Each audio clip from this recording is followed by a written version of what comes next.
Dogpatch. Oh, we're back. Yeah, it's been a minute. Feels good to be back. Plants are looking good. We were just the barber, my man Carlos. Hooking it up, man. He just got back from Costa Rica. He was talking about how everybody down there is trying to finesse you, usually for coke or weed. Mm-hmm. You've never been to Costa Rica, though. I've not been to Costa Rica, no. A lot of monkeys. It's tropical. First of all, I thought you were going to be sitting on a milk crate for sure to get that haircut, but it was pretty proper. Second of all, he was just like, Costa Rica, man, they finessing. And I was like, I can't wait for additional context. From the Mexican barber? Yeah. And he'd never been anywhere in Central America, and he was like, yeah, not Mexico. I was like, is finessing good or is it bad? Is it sort of like how LL Cool J brags about frontin' in Booming System? Come on, man. I think he was just like any tourist, was just like, miss me with the badgering on the street. Like in France, like I don't want to buy a scale model of the Eiffel Tower from some guy from Ghana. Just like, stop. I don't want to buy this shit. Well, and I would expect no less, but it seemed like his travel decisions moving forward were going to be based on the availability of marijuana. Kind of seemed that way, which is weird because I asked him to blow some tree one time and he was like, nah. And I was like, okay. And then I offered to give him some as like a tip for cutting my hair. And he's like, I'm good. So maybe either he has incredible marijuana standards or he only buys grass when he goes on vacation. Excited. First of all, I insist my barber be high before he cuts my hair. Oh. As well as my dentist. When your dentist cuts your hair? When my dentist cuts my hair, I'm like, bro, hit this. Sausage. I mean, we were talking about political unrest, like international relations. He's like, yeah, and the food is kind of expensive too. Yeah, that was surprising to hear that actually it was like not cheap. What I really respected about his report from Costa Rica was he's like, I went and talked to the barbers. He did field work. He collected barber intel while he was in Costa Rica and found out you could charge $30 for a haircut in town, 10 in the country. Let's talk about some music. So we're going to stay tropical today. I bet you never thought this day would come. Honestly, when you told me that you wanted to do this show, I thought it was a ruse. It's not. I just was like, what is going to happen when I get there? So we're going to do a reggae show, which, John, you know me for a long time. I've never listened to reggae, collected it. It's just something that's been a blind spot. I may have actively hated on it,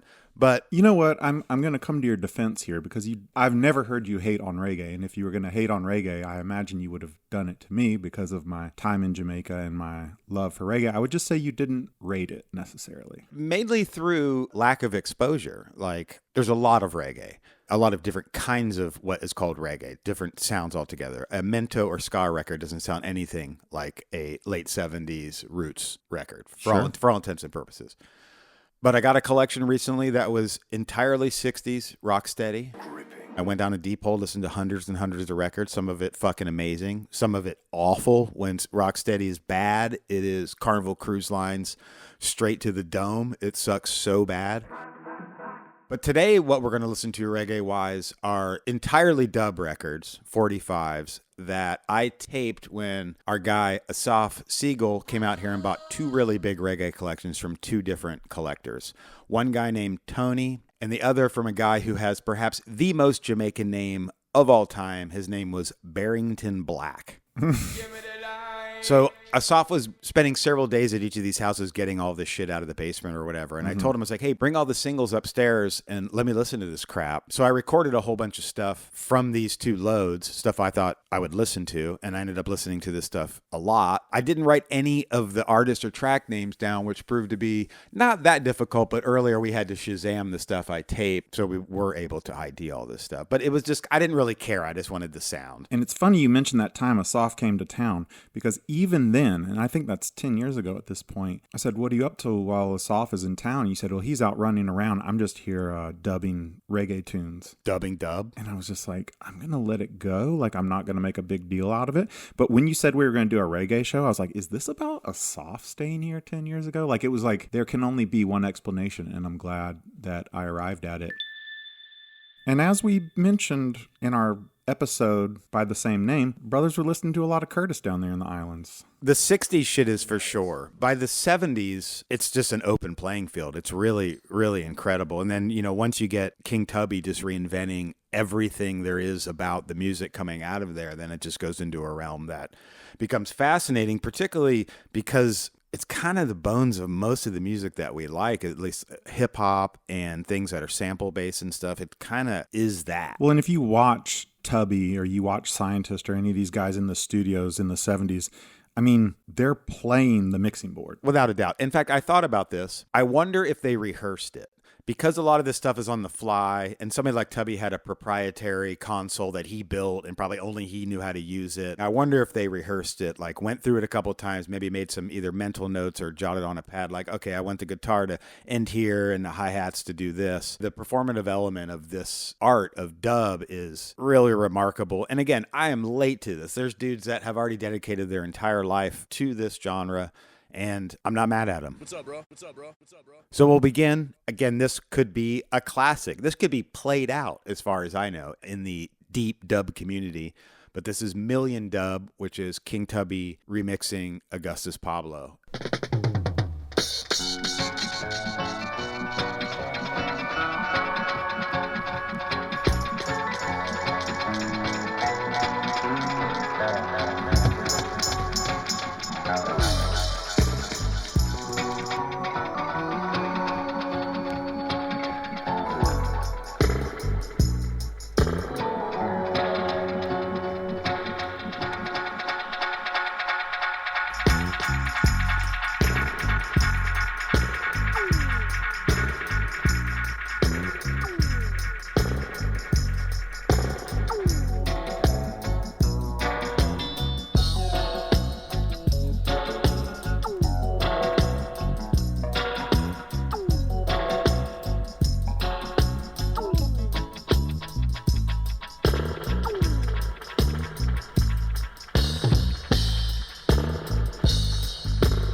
Tubby is really kind of the shit. I'm hearing spring reverb. I'm hearing tape delay. I'm hearing kill switches. I find that it's best to not try to get technical when I'm listening to this. Like a lot of music I'm listening to, I'm like, okay, how are these sounds generated? Like, what's happening here? With this stuff, I'm just like, fuck it. Just let it rip. Who's that track by? Gustus Pablo. It's kind of funny to think about the first time, like the early times people were making these dubs. The artist comes in and he's like, did you take out my voice and add lasers? If you think about the kind of keystone dub piece, which is Tubby meets Rockers Uptown, which was a dub of a Jacob Miller record, if I'm not mistaken, there's a couple really remarkable things about that. If we're going to say, let's treat that as the first dub, right? Just for the sake of argument. There may have been some experiments before, but that's kind of established as kind of the keystone. The things I'm struck by is that it was recorded well enough for him to isolate the living shit out of like a delicate hi-hat with no other sound, no bleed or anything, that there was that much track separation on each of the instruments. Because you think about the kind of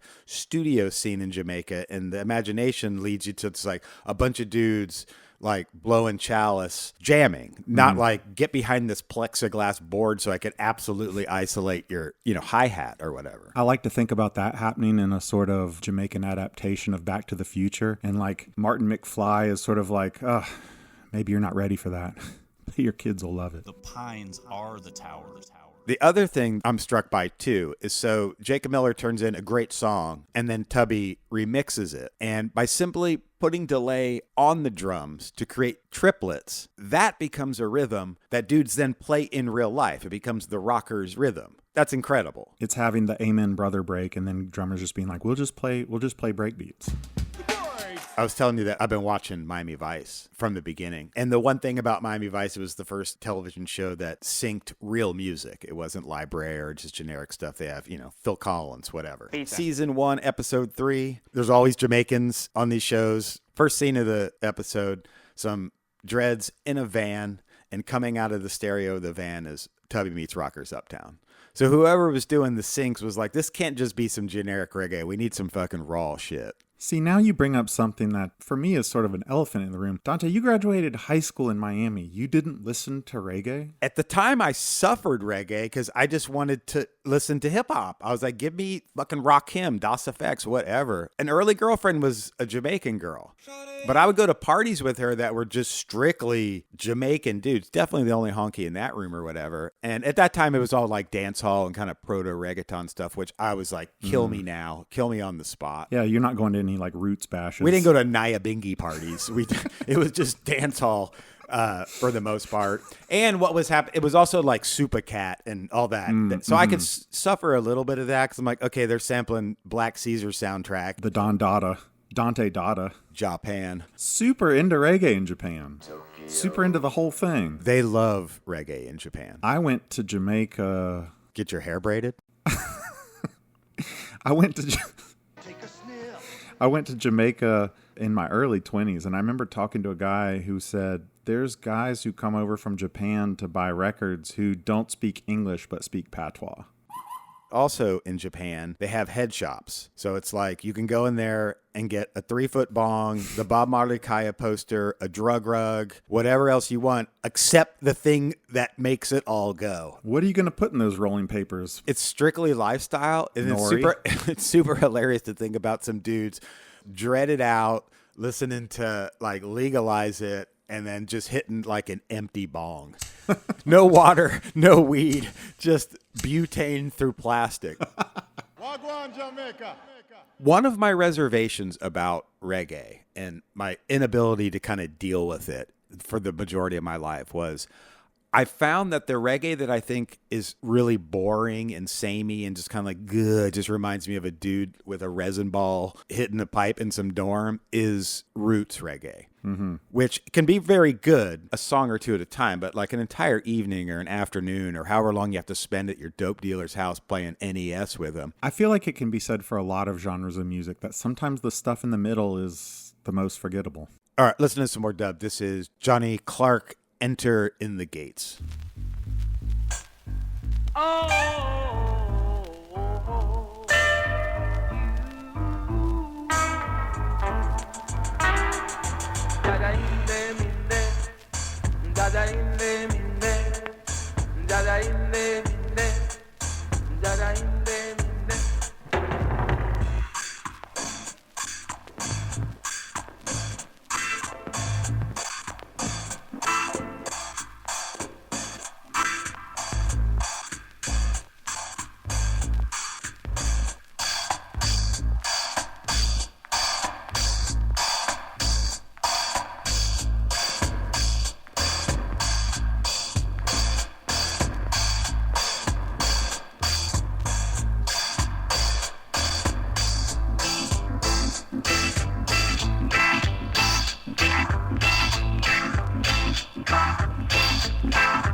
I saw Esau, Dillinger, Abyssinians, Rhythm.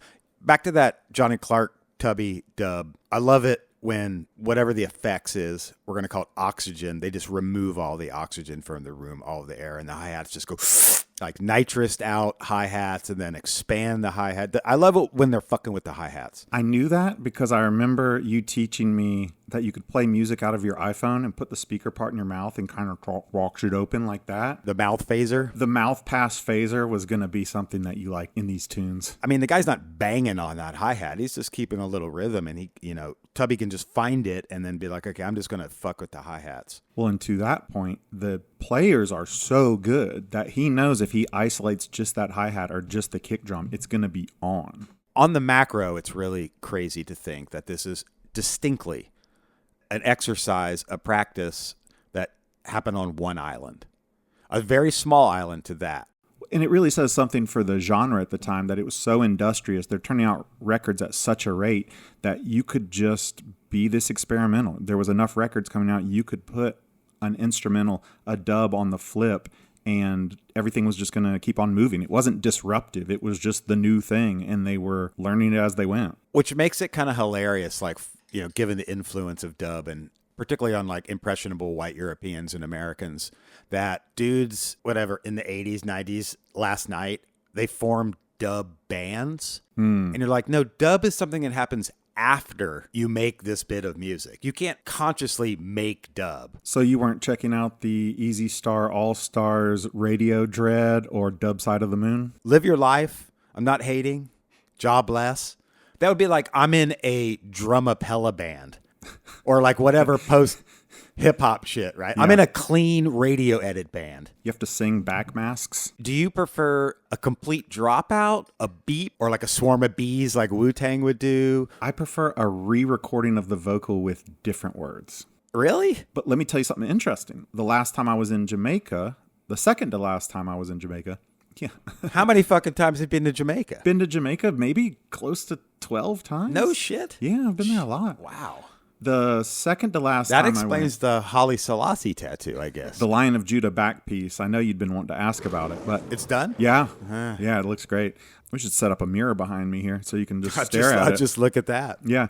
Why smoke a lamb spread? Let's just say the last time I was in Jamaica, I found out that on Jamaican radio, you cannot do a clean version. You cannot have a song with profanity that they pull out. You have to have a song that is purely pure. So you have to re-record the vocals. Have to do a straight version. Yeah, no drops, no backmasking. It cannot be profane. I think the most ridiculous, almost avant-garde example I can think of drop-out clean edits was a particular Too Short song that was quite literally like, short, and because I'm with the trunk, Plymouth Rock.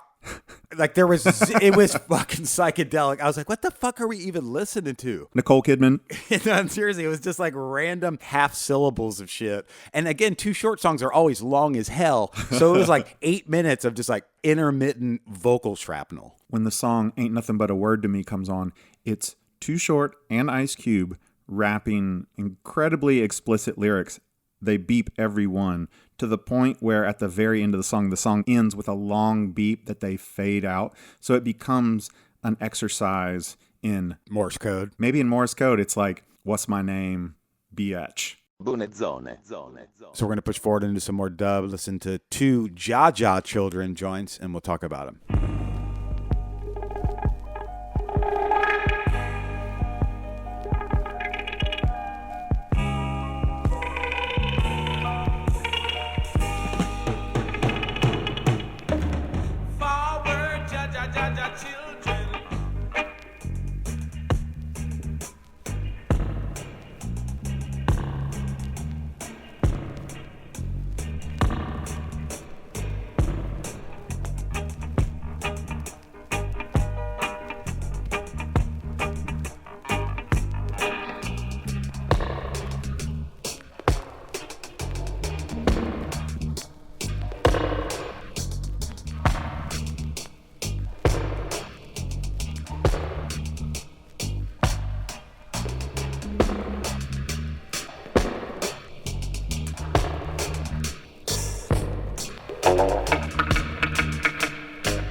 Alright, I Jah Rastafari.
So forward, Jaja Children by Jacob Miller. And then we back that up with None of Jaja Children by Ross Michael and Sons of Negus. Jaja Banks. When that first song came in, I really thought it was going to be Isley Brothers' Summer Breeze reggae version. It has that ding, ding, ding, ding, ding, ding, ding. It's kind of nice. There's several Summer Breeze Reggies. Mm-hmm. Definitely. And that's a whole nother realm of this too, is like American soul covers during the 70s then get dubbed out. There's a version of In the Rain by the Dramatics by somebody where the version's super cool. And it doesn't really even stray too far. It sounds like a soul record more than it does a reggae record or a dub record. While that song was playing, I'd like to say I was paying attention to the music and the production, but I was just thinking about NPR and Terry Gross in Jamaica being like done in a dub style. Or Dogpatch Helicopter Triplets, for that matter. Like we said when we did that Memphis show, like, should we screw the whole show down? Like, for this, should we have somebody to just dub this entire episode? Now with more jaw? The Ross Michael is worth talking about because Ross Michael was kind of one of the only artists in the 70s and 80s that kind of clung to the Nyabingi tradition, which was the folk drumming tradition of Jamaica. It's its own lane of reggae, but it's way more folk ways than it is kind of like electronic or dubbed out and stuff like that. That one, he got super dubby, but a large percentage of the music that he made is just straight Count Ossie style, Nyabingi, Mystic Revelation of Rastafari, just really, really drony and amazing shit. Love it. In college, were you in a Nyabingi drum circle at any point? I mean, aren't all drum circles Nyabingi drum circles? Dude. I think there's some famous story, like when all of like the British rock stars were going to Jamaica to record, or to the Bahamas, to that Compass Point. all that shit going down there. I think it was Robert Palmer who said this. Like, he gets to the studio, he's introduced to whoever, Lee Perry or whoever is running the studio, and they proceed to just blow massive amounts of ganja. And Robert Palmer has Cottonmouth unlike he's ever had before. And he's like, can I get something for this? And Lee Perry just handed him a sleeve of saltine crackers. Nothing wrong. Which is super rad. Like, to deal with it. Here's a teacup full of sand. Exactly. Just fucking parched his shit all the way out. Lee Perry's he's like the George Clooney of the reggae studio. He's got jokes. He's a prankster. Cottonmouth has to be the first element of reggae. The name Cottonmouth does not do justice to the just absolutely terrifying medical condition it describes. When it starts to get pasty in the corners. When you can hear the smack. Move forward here. This is a Prince Jammy dub of a song called Judgment Time by Prince Allah.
So that one is doing one of my favorite things with the dub is when they double and triplet the drums by putting the delay on them, and it creates that bounce, that kind of almost D&B bounce. That's incredible. Kind of swells. So before the first time you went to Jamaica, and you said that you were what, in your 20s? Mm-hmm. What did you think it was going to be? Sound systems and whining? I was 21. I was curious. It was just after 9/11, and we got curious. I was a wee bit curious about what Jamaica had to offer me. I was also a vegetarian at the time. I had read a lot about Italian cuisine being all vegan food consumed by Rastafarianisms per their religious traditions. Did you like reggae? Were you a reggae dude? I liked reggae. I mean, as reggae didn't send you there, though. Reggae did not send me there. Just sort of the whole thing, I guess.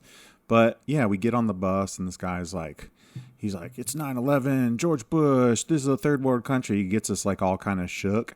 And then we get on the highway, and he just starts selling everybody Coke. And then he got off down the road and probably caught a bus back to do the same thing to another carload full of spring breakers. So you went with a crew, or? I just went with a buddy. We stayed in a little hotel in the Grill, owned by a nice couple who were Jamaicans of Indian ancestry. There was actually like an Ital restaurant right outside the gates of our hotel, run by a guy named Carl Jackson, and his son's name was Jermaine Jackson. And I said, Carl, you know what's kind of funny is your son's name is Jermaine Jackson, like in the Jackson 5, Michael Jackson. And he said, I know, that's his name. And I said, well, what? He said, his name's Jermaine Michael Jackson.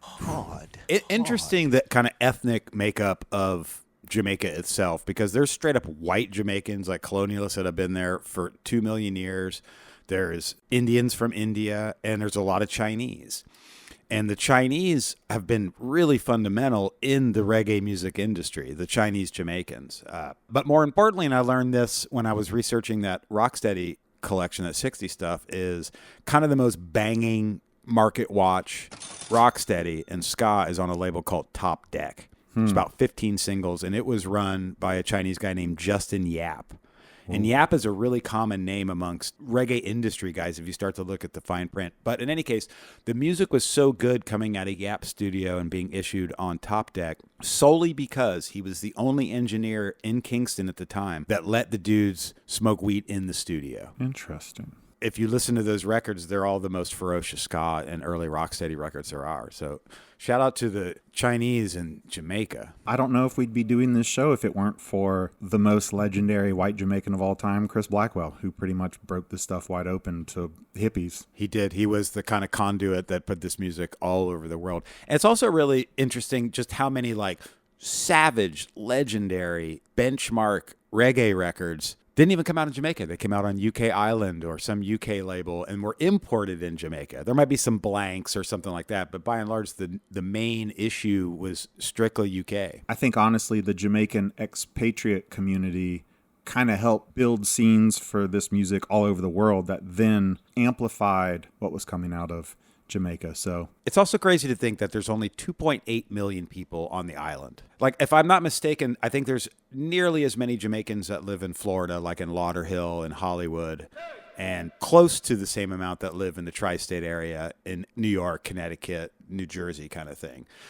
So this very small island is just pumping out just intense amounts of music. Like, you know, just when I was looking up that stat, Puerto Rico, 3.2 million. Trinidad and Tobago, 1.3 million. There's more people in Puerto Rico than there are in Jamaica. And this is today, mind you, but 2.8 million, that's maybe a little bit more than Chicago? Yeah. And it's like roughly 20 million less than Japan, than Tokyo. It's Chicago, and it's in the middle of the ocean. Doors closing. Jamaica is one of the few places on earth where the folk and popular music are kind of integrated. There's not like a distinctly folk thing and then a distinctly like popular music thing. It's all of the same stream. Where in America, it's a little different. In Europe, it's a little different. There, it's just all this tunnel. And there's a lot of stops on that tunnel, but it's the same tunnel. I feel like the folk music in Jamaica is whatever they were doing before what they're doing now. So it's like, oh yeah, Minto is our folk music. And then they start doing ska. And then they start doing roots. And they're like, oh, ska is our kind of folk music. And it's just sort of like folk music there is just like fluid. Yeah, it's just sort of like, we were doing this before, and we can do it again. There are some folkways, like of music of the Maroons and other kind of like older people on the island or whatever. But by and large, all the music that came out of there all had the kind of the same trajectory. Do you know the indigenous groups that were on Jamaica before the arrival of settlers? Maroons? Carib and Arawak. Well, I think Carib and Arawak was just a Spanish term to describe any indigenous people from the Caribbean. And that includes the top of South America too, like Aruba, that kind of stuff down there. But the whole zone. And again, that's just a European designation for the native people Of all the Caribbean. Wow, okay. Making no distinction between a Jamaican guy and a Haitian guy. Gotcha. Did you encounter any Caribs or Arawaks on your trips to Jamaica? No, I think they were more or less like eradicated by smallpox and venereal disease. Brought to you by White people. Bloody awful. If the white people did leave one decent thing in Jamaica, it was the melodica, because it might be the only culture that the melodica is as important as the guitar or piano at this point. It's like only played by 6-year-olds in Rastafarians. It's elementary school or the island of Jamaica. The rest of the world is like exempt from melodica anything. And something to be said for the infinite resourcefulness and just awesomeness of Jamaican dudes is to be able to go into the studio with a melodica and make it sound awesome.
There's got to be some writings or dissertations about the guitar in Jamaica, the electric guitar. The playing there, while informed a great deal by American soul music and other things coming on the radio from America, like they love the palm mute. The transformation of influences there is just incredible. Like they can hear a New Orleans radio station playing the meters and they're like, I'm just going to take this tiny fraction of it and incorporate it into my shit. Well, again, because there's a recording session this afternoon, so I'm going to try this thing I heard, and if it doesn't work, I'll never play it again. And if it works, then we have that to work with.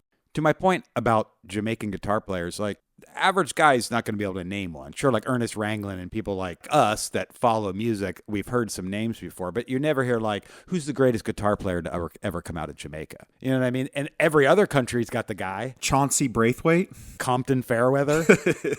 Every country in Africa has their guitar guy. Like every place in Europe, there's the guy, no matter what. But in Jamaica, there's not like a, oh yeah, him. If you say melodica, somebody might be like Augustus Pablo, or trombone, they'll be like Don Drummond. But like, who's the guitar player? Maybe Ernest Ranglin, but again, probably kind of like a little bit of everybody. Like, pretty interesting that individual instrumentalists, by and large in Jamaica, kind of don't have the rep like other notable instrumentalists from the rest of the planet. Like you got Sly and Robbie, but the producers tend to have the marquee over the musicians. Well, at this point, we've kind of like deified the wrecking crews of, you know, various cities, sounds and scenes.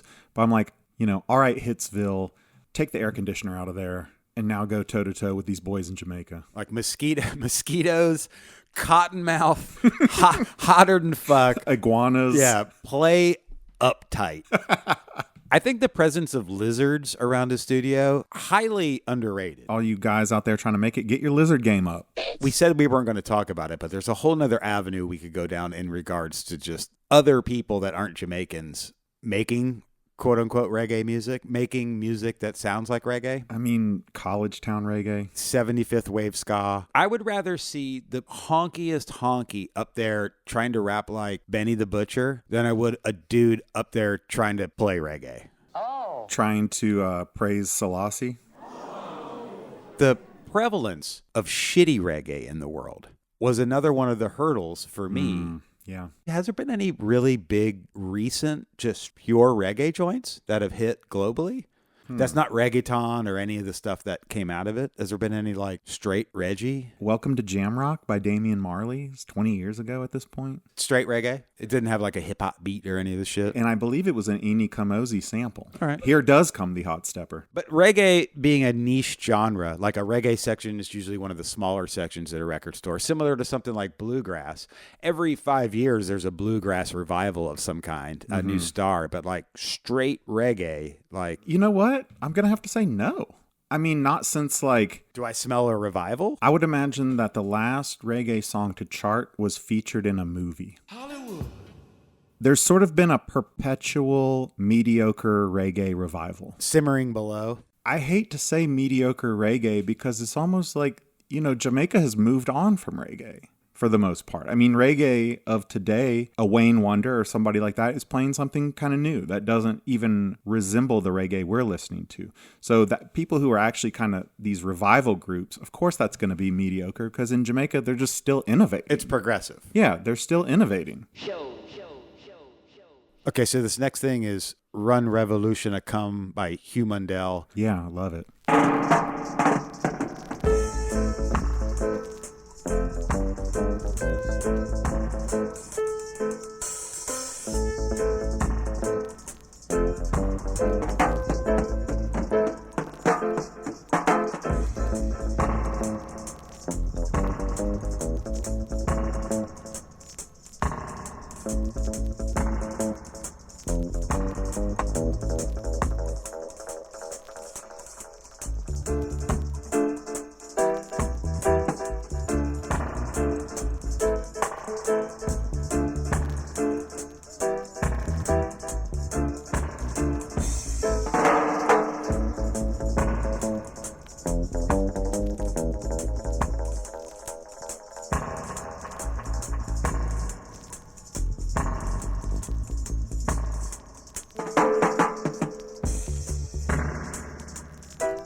So much space in that recording. Like, just the distance between the instruments is so incredible. Well, the way you like that sort of low pass sound, I really like the wettest rim shots.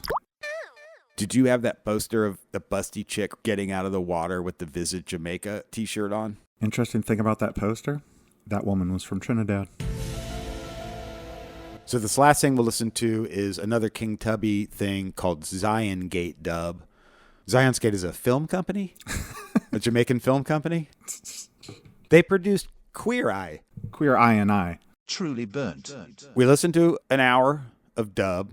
John, you were already familiar and weren't totally alien to this, but this music is really good. It is a slippery slope, but I have seen growth in you, Dante. I appreciate you bringing me along on this journey. I've always thought of Dogpatch as a safe space.